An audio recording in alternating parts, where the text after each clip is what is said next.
Olá e continuamos diretamente da Feira do Livro 2025 de Porto Alegre.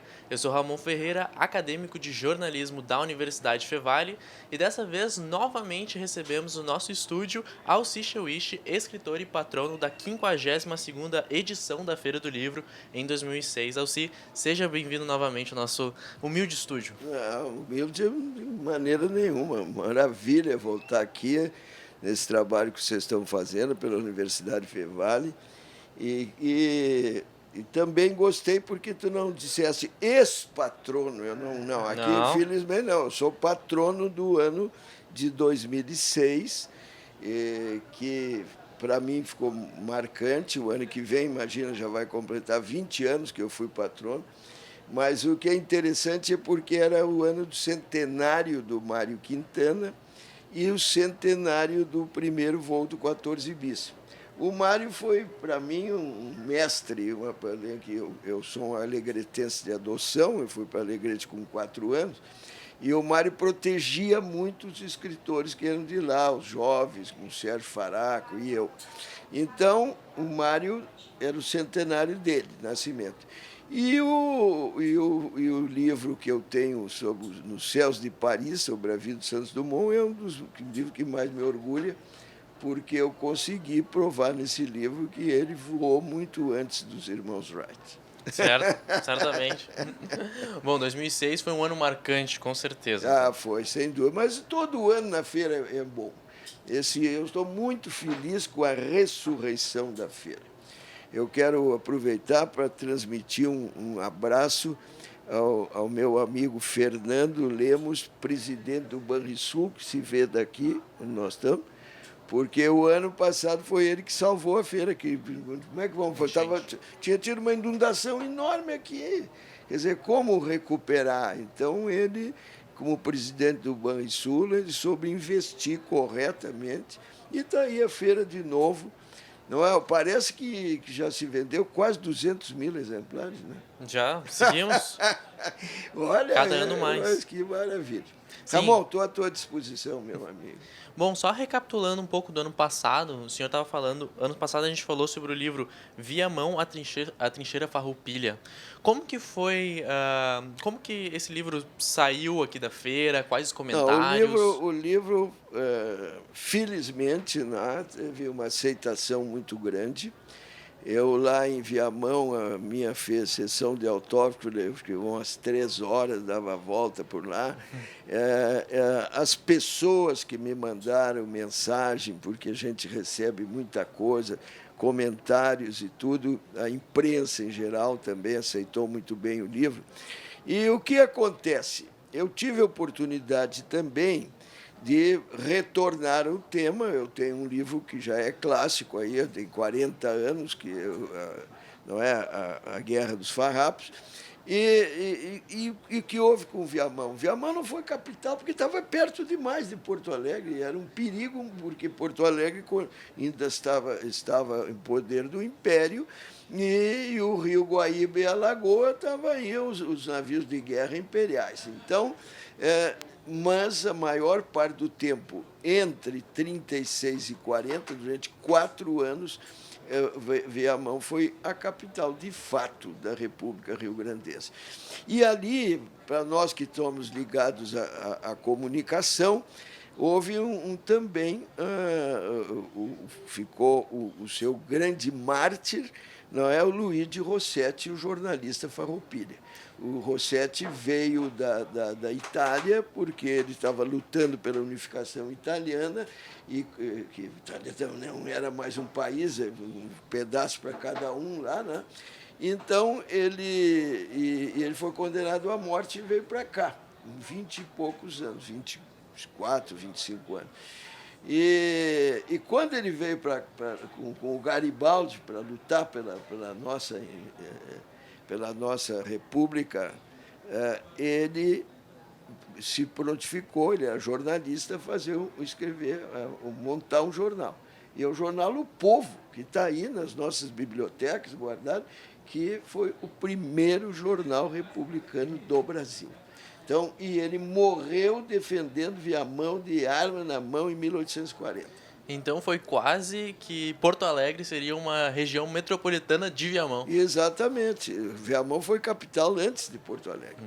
E ainda pensando na Revolução Farroupilha, esse ano tu tá com teu último lançamento aqui, Assembleia Legislativa do Rio Grande do Sul e a Revolução Só Farroupilha. que eu vou brincar contigo que o Jaime Caetano Brau, que também foi outro mestre meu, Vai lá. ele dizia que nunca se diz o último livro, O se mais diz recente. o mais recente. O mais recente. O professor Marcos Santuário vai bater em mim depois dessa, com Não, certeza. mas o Jaime brinca, porque eu também digo o último. Aham. Esse é o meu último livro. Não, mas não, é o mais recente.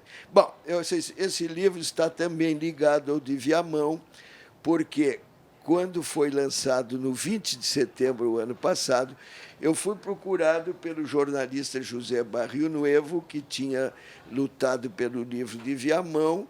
Ele se mudou para lá quando se aposentou nada, né? Continua atuante.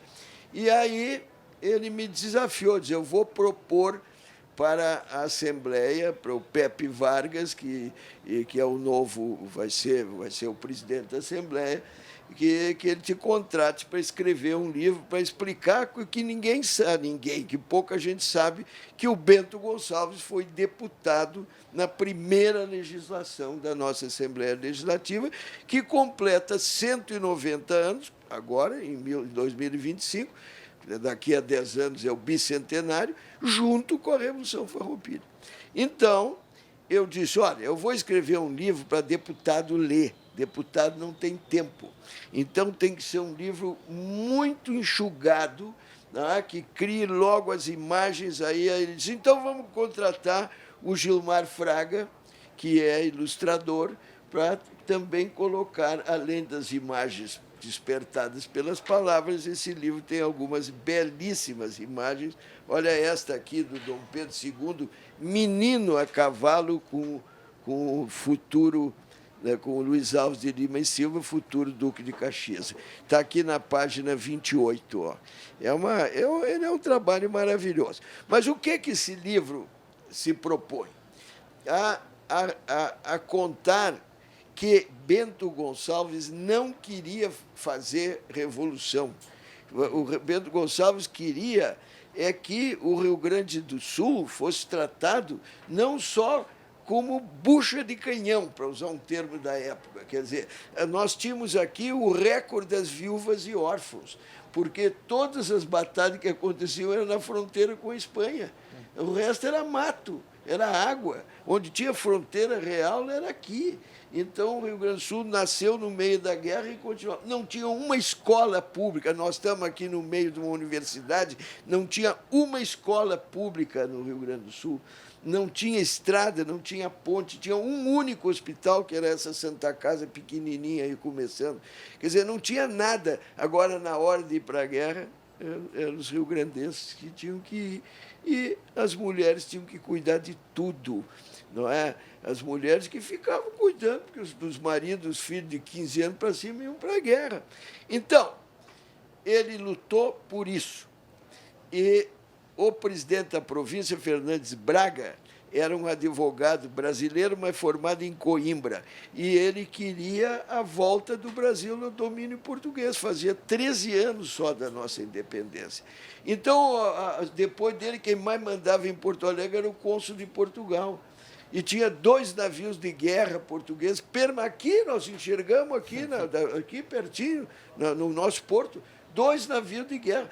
Quando os farroupilhas conseguiram expulsar o Fernandes Braga, quem deu proteção a ele para ir até Rio Grande no navio, daqui, foram os 2 navios portugueses. Isso é história. Agora nós precisamos conhecer, por não dizer o Rio Grande do Sul lutou pelo Brasil, contra o Brasil. Não. O que é que nós somos hoje? Nós somos uma república federativa. Tá? E na Constituição da República Rio-Grandense está escrito: faremos república federativa com todas as províncias brasileiras que adotarem esse regime. Então, nós perdemos a guerra, perdemos. O que é que nós somos hoje? Um império? Não, nós somos uma república federativa. Então, foi a primeira república brasileira que durou 10 anos. E a luta, tá, para que realmente não se separasse do Brasil, foi tentando abrir essa Assembleia Legislativa que o Fernandes Braga não queria para ficar com o poder absoluto, já que não tinha poder judiciário também.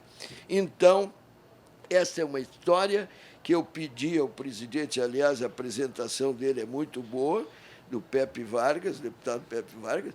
Eu pedi a ele, uma das coisas que eu quero, não quero ganhar mais nada do que eu fui contratado, o livro é distribuído, eu não ganho mais por Já está em mãos do podcast. O que eu quero é que seja distribuído para quem multiplique essa ideia, porque o sonho meu, da minha vida, é que um dia o 20 de setembro não seja só feriado, não precisa ser feriado nacional, como é feriado no Rio Grande, mas seja reconhecido como uma data brasileira, porque foi aqui que começou a nossa República de verdade.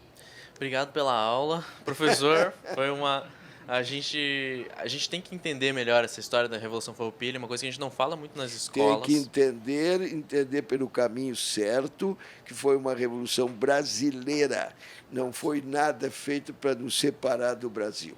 Tá? Então, esse é o ponto fundamental. Vocês solicitem, vocês podem solicitar. Eu agora, às 5 horas, vou fazer uma pequena palestra, conversar com quem estiver ali, e vou autografar depois o livro.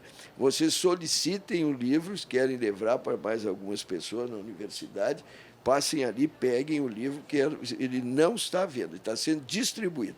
O que eu peço é que chegue aos estudantes, em todos os níveis, desde os eu chamava primário, agora é fundamental, né, até o universitário. Alci, eu gostaria de falar brevemente sobre uma terceira publicação sua, que foi A Liberdade de Palavra, que foi um livro que você fez junto com a Ari, junto com 11 jornalistas, certo? Eu estou encantado com esse livro, foi lançado ontem, está aí nas bancas, a Ari, a Sociedade de Imprensa, tem uma banca aqui do outro lado de vocês aqui, e é uma beleza esse livro. Nós trabalhamos aí aos 90 anos da Ari, que foi criada em 1935, e o seu primeiro presidente, quem foi? Érico Veríssimo, aos 30 anos de idade, que era jornalista, dirigia a revista do Globo.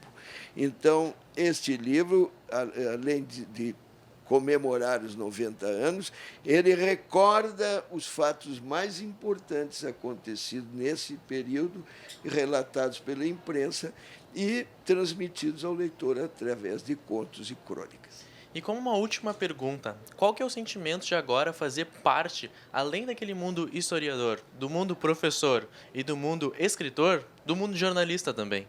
Olha, eu sempre fui jornalista sem ter me formado. Eu lamento não ter me formado em jornalismo, mas eu não tive mais tempo depois. Mas eu comecei a escrever na Gazeta de Alegrete, que hoje é o jornal mais antigo em circulação no Rio Grande do Sul, quase 150 anos, mais antigo que o Correio do Povo. E depois eu escrevi no Jornal dos Estudantes, da minha universidade aqui do Rio Grande do Sul. Aí eu fui com uma bolsa para Paris e mandava artigos para o Correio do Povo, chamado Cartas de Paris. Tá? E escrevi no Correio do Povo durante 20 anos. Tá? Ainda colaboro, editei uma revista científica na área rural durante 33 anos, de maneira que se eu não sou jornalista formado, eu sou jornalista de atuação. Então, eu fiquei muito feliz em participar desse livro e comemorar junto com os colegas, não é, esse momento tão importante, que abre as comemorações do centenário. Daqui a 2 anos. Tu, Ramon, seguramente vai estar firme ali. Perto, acredito.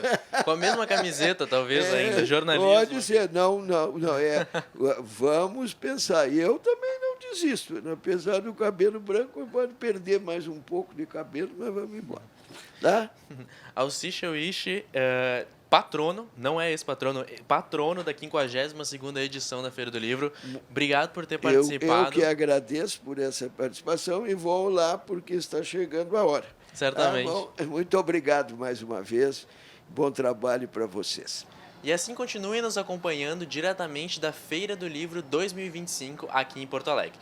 O Podcast On é uma produção dos acadêmicos de jornalismo da Universidade Fevale. Apontando a sua câmera para o QR Code que está aparecendo aqui na tela, vocês têm acesso aos nossos conteúdos no YouTube, Instagram e Spotify. A produção é das minhas colegas Letícia Flash, Liz Cardoso, Laura Stum, Riquelme Pereira, Misael Monserrat e eu, Ramon Ferreira. A técnica é de Carlos Pereira e Rinaldo Silveira, com as orientações do professor Marcos Santuário. Muito obrigado e continuamos diretamente da feira.